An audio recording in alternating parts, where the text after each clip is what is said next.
mga kapatid, nandito na naman po si Malo de los Santos para po magbigay ng reaction dito po sa premiere ni Daddy Frankie sa usapin po talaga sa bahay ni Kuya Oliver. Dito po talaga ang usapin na ito ay talagang nakakalungkot po. Bakit kasi ay yung usapan na hindi po sumunod si Anseng. Kaya ang may kasalanan din po talaga dito si Anseng dahil malinaw pa sa sikat ng araw yung usapan ni Daddy Frankie at nila Kuya JJ na doon sa gitna nila. Kaya nga po ay tinanggal yung kawayan. Hindi pa ba? Pero alam niyo po mga kapatid, napakadaling sabihin at tibagin. At ilipat na lang doon kung saan napagkasunduan. Alam niyo po mga kapatid, ang mamagitan dito si Daddy Frankie. Dapat si Daddy Frankie ang masusunod dahil nandiyan na po yan. Gawaan na lang po ng paraan, pag-ayusin na lang po ni Daddy Frankie, si Ate Ansing at si Kuya JJ na para matuloy na. Dahil sayang din naman talaga po mga kapatid. Kahit sabihin na natin, giniba. At ibibigay natin yung pera na para doon sa bahay para masunod lang po yung kagustuhan po ng magkapatid na doon sa gitna. Dahil nga ito si Ate Ansing talagang nagsinungaling. Yun lang po ang masasabi ko. Pero nandiyan na po yan at sayang nga at mataas na. Para sa akin, si Daddy Frankie na lang po ang mamagitan sa dalawa. Total, siya naman po ang nagpapagawa. Nandyan siya, nakikita niya. Gumawa na lang po ng kasulatan na kahit anong mangyari, willing si Aling Ansing na ibigay yung lupa niya para sa bahay ni Oliver. Kung sakali man po, hindi ko naman po inahangad na may mangyari kay Oliver, ay kunin niya na lang yung lupa ni Oliver, ipagpalit niya doon kung saan yun, at ayaan niya dyan. At dahil po dito sa usapin ng magkapatid na to mga kapatid, nakikita ko po, parihas po silang interesado. Dahil doon, dito nga sa sinasabi, ayan, pakinggan po natin. Yan pang binabadgetan mo. Sabi ko, hirap na nga ng buhay. Wala pag nasanay kasi yung isang tao, nag-inom. medyo mahirap. Umiinom din ba yung asawa mo? Umiinom din na. Baka nag-inuman silang dalawa ni Kuya Oliver. Hindi naman. Hindi naman. Lagi kong sinasabi, bawal sa kanya yan. Sabi ko. Oo. Lagi kong pinapaalala. Wag na wag mong paiinumin yan. Sabi ko. Sa amin kasi Ate Ansing, Sabi ko sigarilyo, nga Daddy Frankie. inom, pinakabawal. Kaya kita mo sa amin, walang problema. Tapos nag-exercise pa kami, basketball, umaga, paliguan. Sa init ng panahon din, kasama rin yun. Sabi ko nga sa asawa ko Daddy Frankie, doon sa pang-disiplinado sila. Alam niyo po mga kapatid, si Oliver po ay nagkasakit. At sinugod nga po daw sa ospital yata, pina-check up si Kuya Oliver at yun nga, pinausukan at puno daw ng plima. Siguro nga sa init nga, ulan-init, ay nagkaroon ng baka nagkaroon po ng influenza. Ano ba yung influenza? Nagkatrangkaso.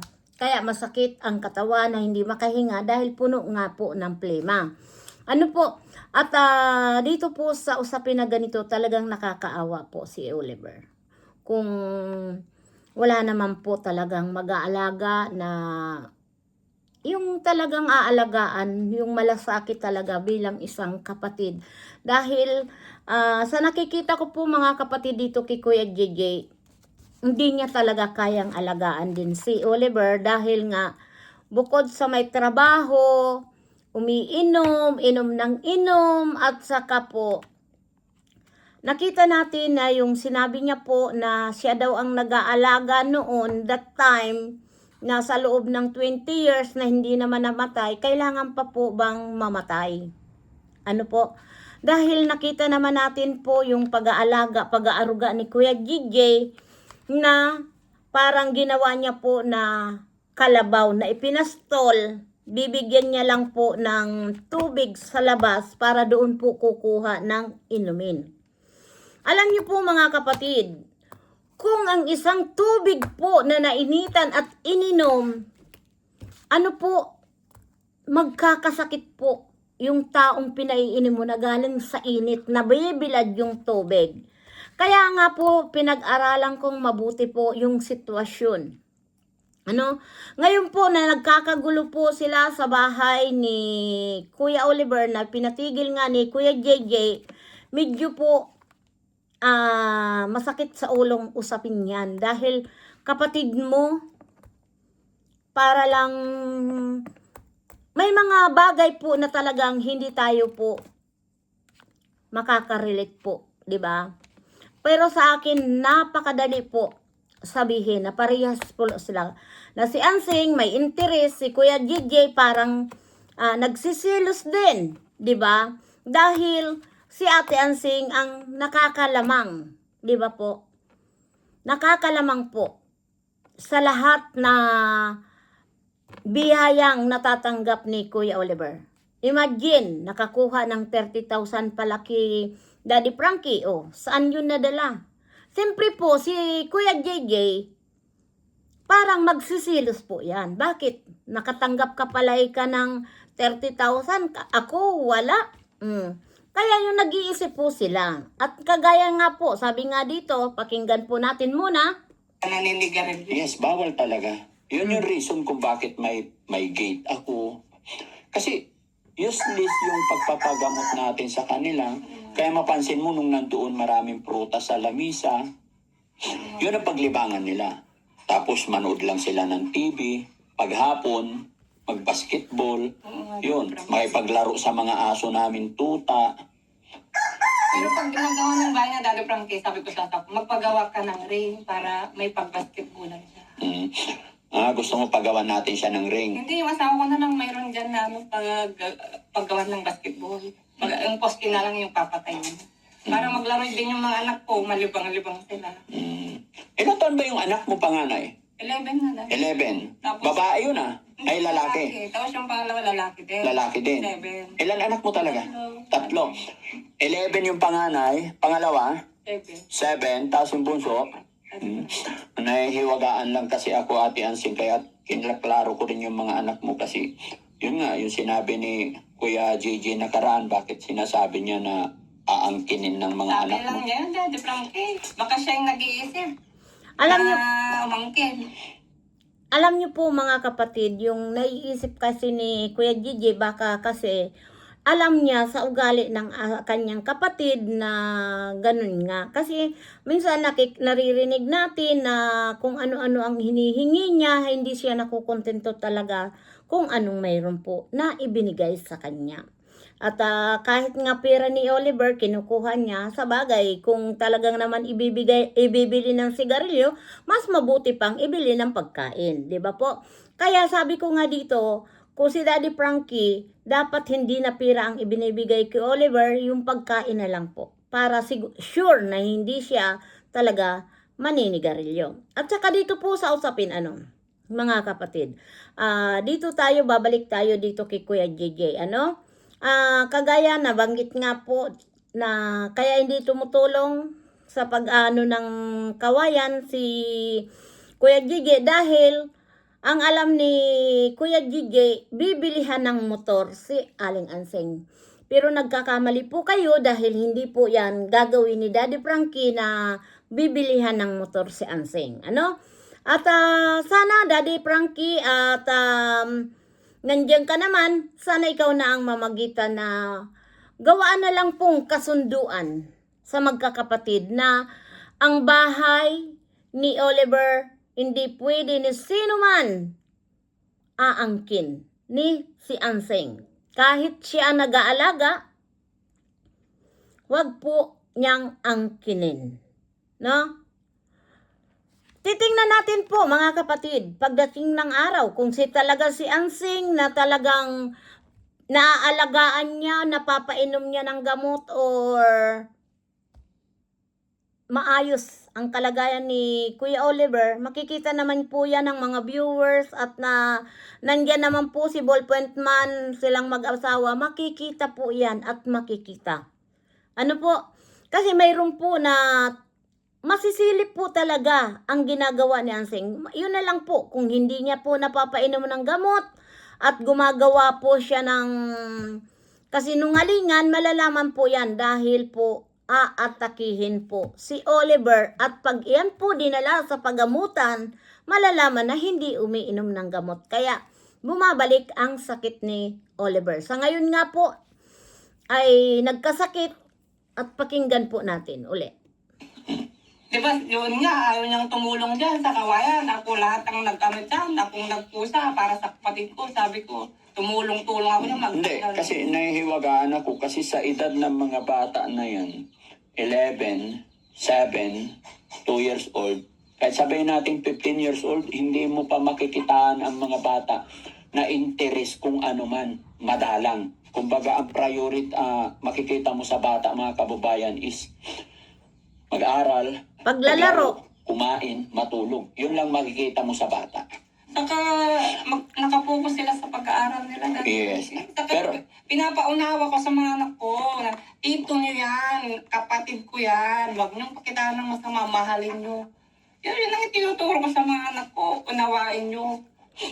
tama naman na so, Nanay yun, Ansing. mga kababayan, sa ngayon po talaga, nagulat ako pagdating namin dito sa bahay, is ito ang bungad sa akin ni Ate Ansing na yung kapatid niyan si Kuya Oliver is inatake ng Asma. sakit na hindi makahinga. Pero ano sabi ng doktor? Asma o ano? Hindi, wala man sinabi ng asawa ko. Oh, wala bang findings kasi hindi pa Pinausukan na. pinausukan lang tapos umuwi. 1,000 na yon? Hindi, yung mga gamot niya, ang mamahal. Sige. Okay. And then ngayong umaga, anong oras umalis? Kanina pa dati, Frankie, mga 8:30 ganun. Sige, hihintayin namin, no? Nag-away sila kagabi. Nandun sa waiting siya, nagiinuman yung isa. Tinawag daw niya. Pa-check up natin si Oliver, hindi makain. Galit daw yung isa. Ha? Galit. Galit. Anong sinabi? Paano sila nag-away? Ikaw na lang, sabi niya. Ewan ko, mga salita nila wala naman ako doon. Tapos dumating na sa pinagalitan ko. Ba't kasi nagtawag ka pa? Alam mo namang lasing. Diniretso mo na lang sana, sabi ko. Kung ikaw yung makaunawa, ikaw na lang. Magtatawag ka pa kasi ng kausap mo na magpa-check up. Hindi ba talaga magkasundo yun si... Hindi naman. Nagkakasundo? Hindi naman sila nag-aaway. Ngayon lang dati. Ngayon lang sila At saka po ngayon po nag-aaway po pala daw yung asawa ni Ansing at si Kuya Gigi. Nagsuntukan nga daw. Alam niyo po mga kapatid, kung may problema man po ang magkakapatid, wag na wag pong makikisali po ang asawa. Umiwas. Para sa akin po dito ay talagang mayroon talaga ito si Kuya Gigi din na pagsisilos po. Kasi alam niyo po mga kapatid,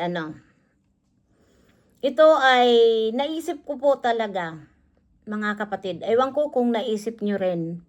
Yung natatandaan niyo po yung 10,000 na binigay ng DSWD na para kay Kuya Oliver. 'Di ba? Sino ba ang nakinabang? 'Di ba po? Sa palagay ko po, si Aling Ansing lang. Dahil kung hindi pa po na booking, hindi po yan sasabihin kay Daddy Frankie ni Ansing. 'Di ba? Kaya nalaman po ni Daddy Frankie na binigyan ng 10,000 dahil po may nangyaring hindi po maganda po talaga. Kung wala po, hindi yun sasabihin ni Ansing kay Daddy Frankie. Kaya minsan po tayo, hindi natin din po maiwasan na mag-isip kagaya po na ito si Kuya Gigi, siyempre, nakatanggap ng 10,000, nakakuha pa pala ng 30,000 kay Daddy Frankie, kaya po si Kuya Gigi, ganun na lang po ang reaksyon niya. Diba? Dahil kapatid din po siya ni Kuya Oliver, bakit si Ansing lang po ang nakikinabang? Kaya siguro, nakita na nakadikit yung bahay kay Ansing, doon po nagalit si Kuya JJ dahil alam naman natin yung pinag-usapan na hindi nasunod dahil darating daw ang araw aangkinin ni Ansing. Kaya ngayon Ansing, matuto ka na rin na sana wala kang ibang iniisip na tumira dyan sa bahay ni Oliver. Dahil iyan ay bahay ni Oliver, ayaan mo, alagaan mo. Ganun na lang po. At ikaw naman Kuya JJ, nandyan na yan. Alalayan mo na lang ang kapatid mo. Huwag na kayong magsilos. 'Di ba? Dahil nga, lagi ka naman lasing. Paano mo nga naman maaalagaan si Kuya Oliver na lagi ka rin naman wala? Si Ansing lang ang nandyan. Oh.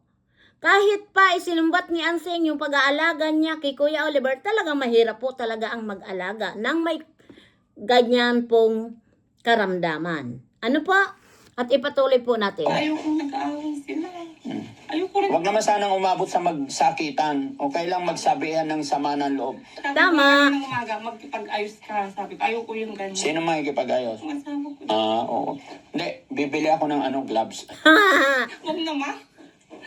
Gusto mo yata magsuntukan ng... Tapos ikaw referee. Ay, ayoko. Ito pa yan na to. Ako pa yung masuntok. Gabi. Siyempre, ikaw referee, papanigan mo yung asawa mo. Hindi kung ano yung tama, ayoko mag-away, magpasensyahan na lang. Sige. So, anong sinabi mo sa asawa mo? Kanina, Oo. hindi pag-ayos ka, sabi ko. Kung ano man yung fan, pag yung tapos na, tapos na. So, anong sabi ng asawa mo? Oo, sabi ko. Payag. Bakit siya makikipag-ayos? Kung tama naman yung sinabi niya na ini-invite lang niya para itakbo sa ospital. Siyempre, Baka may sinabing hindi maganda. Para walang gulo. Para walang Siguro, meron din nasabi na hindi maganda, kaya nagalit din yung isa. Sige, huwag kang mag-alala. Kakausapin ko. Try ko yung best ko para maging maayos, no? Joke lang yun. Di ako magbibigay ng gloves. Ano yun? Ayan, Daddy Frankie. Sana ikaw na dito ang mamagitan. Dahil sayang din naman po talaga. At ipatuloy mo na lang. Gaya nga sinabi ko dati na igibain at kaya. Pero sa usapin na ito, Daddy Frankie, ikaw na ang mamagitan. Pagkasunduin mo si Kuya JJ, kasi alam ko si Kuya JJ mukhang nagsiselos din dahil napalapit nga sa bahay ni Ansing. Lumabag din si Ansing sa kasunduan na doon sa gitna. Ay nandyan na po yan, ay ito po ay maging lesson po sa karamihan, lalong-lalo na kay Ansing, na huwag magdidesisyon kung wala pong pahintulot ang iyong kapatid. Pero nandyan na po yan, hindi na po natin mababawi pa dahil sayang din nga. Madaling magsabi, kahit po bigyan natin si Daddy Frankie na pangpagawa uli ng panibago doon sa gitna, ay sayang pa rin po. Maraming bagay po tayong matutulungan, hindi lang po ay iisa. Sa nangyari po dito sa pabahay ni Kuya Oliver dahil sa mga kapatid na hindi talaga magkakasundo, mahirap po talaga. Kailangan bago kumilos, bago pagsimulaan, ay tanungin kung talagang payag sila. Ngayon nga po dito kay Ansing, nagdesisyon po siya na wala ang kapatid. Dahil alam naman natin na ito si Ansing, mayroon pong mga ginagawa o desisyon na para lang sa kanya. Hindi niya iniisip yung para din sa mga kapatid niya. 'Di ba? Kaya hindi po natin masisisilin si Kuya JJ. Pero Kuya JJ, nandiyan na yan, paalang-alang sa yung kapatid, pagbigyan nyo na lang. Basta gumawa kayong kasunduan nila Daddy Frankie na walang sino man umangkin sa bahay ni Oliver. Ano? At ano man po ang mangyari, kayong magkakapatid pag-usapan nyo. At kung gusto man ni Ansing angkinin ang bahay ni Oliver, bayaran niya. Bigyan niya yung mga kapatid niya para mas maganda po na walang sigalot o pag-away-awayan. Hanggang dito na lang mga kapatid, at sana po si Daddy Frankie na po ang mamagitan dahil siya naman po ang nagpapagawa.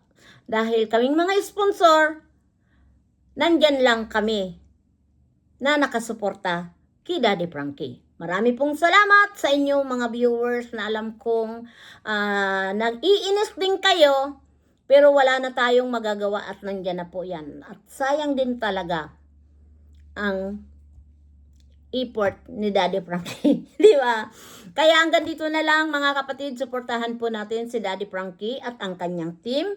At si Aling Rochelle Vlog po, suportahan ito. At hindi pa po kayo nakasubscribe kay Malo de los Santos, please subscribe kay Malo de los Santos at pindutin nyo po ang all button para po lagi kayong updated sa aking mga vlog. Hanggang dito na lang. See you my next vlog. Mabahay tayong lahat.